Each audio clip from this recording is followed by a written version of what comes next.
Thank you, Mr. Chair. Thank you for holding this important hearing today, and thank you for the witnesses for being here and giving of your time for us and with us today. Throughout the last 2 decades, SNAP funding has increased by close to 230%. Meanwhile, food insecurity in this country has remained largely unchanged. The constituents I represent in southern Minnesota would give the shirt off their back to help their neighbors in need. And as members of Congress, we must ensure that they have faith in the program's mission and integrity. SNAP should be a hand up, not just a handout, and it should focus just as much on financial independence and achieving the American dream as it does nutrition independence. So with that being said, Dr. Rashidi, can you tell me what SNAP stands for? Supplemental Nutrition Assistance Program. Okay, not sole nutrition assistance program, No. supplemental. Supplemental. And I want to point that out because, as we have heard some rhetoric here today from my friends on the other side of the aisle, it's almost presented that this is the sole nutrition assistance program. And just for the record, I want to just state that it is a supplemental nutrition assistance program. And just in the USDA alone, we have other programs. The Supplemental Nutrition Program for Women, Infant, and Children, WIC. We have Children and Adult Food Care Program, after-school meals, free breakfast and lunch at school, summer EBT benefits to purchase food when school is not in session, senior food box program, and it goes on. And that's just within the USDA. So I just want to make sure that we kind of have our head around the nature of the Supplemental Nutrition Assistance Program.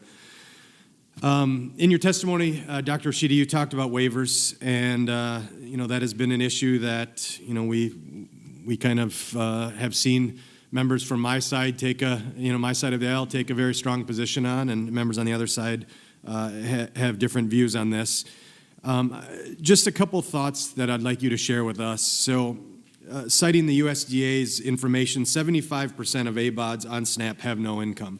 And we have seen in your testimony, you've talked about 40% of ABAWDs currently live under a state waiver of the work requirement. Can you just share some thoughts on that? And I know you've talked about it a little bit in regards to maybe some areas for opportunity with us, but what does that data tell you, and what advice do you have for us?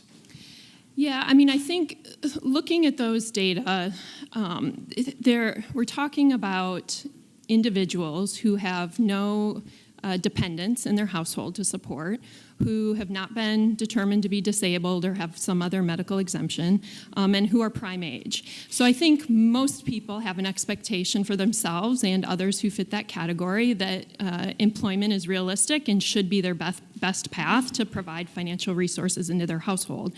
So when I look at those data, it suggests to me that that message is not getting through to a particular part of the population that's receiving SNAP.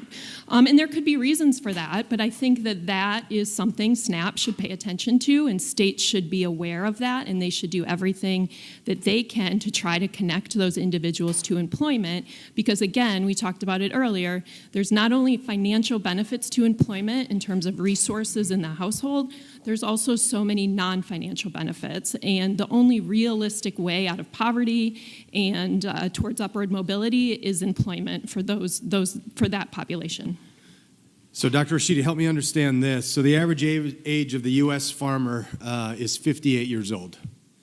Explain to me the logic and the reasoning behind the ABAWD work requirement to the age of 54.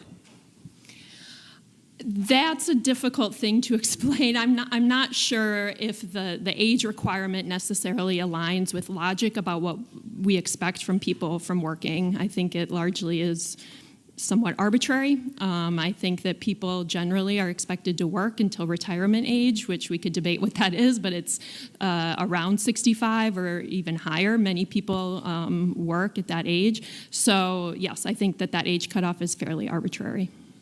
Well, as a farmer myself, I know I'm not even close to hitting my prime yet, but when I get to 58, I'll be full groove, full farmer. So I look forward, God willing, to those years. And maybe a last thought on that point. Do you believe requiring ABAWDs without dependents, their work requirements, do you believe that lacks compassion? I don't. I actually think it's the opposite. I think that people want to work, they want access to work opportunities, and to the extent that SNAP actually discourages work and prevents that through benefit cliffs, through other things, yeah, I think it's the opposite. Thank you, and thank you, Mr. Chair. I yield back.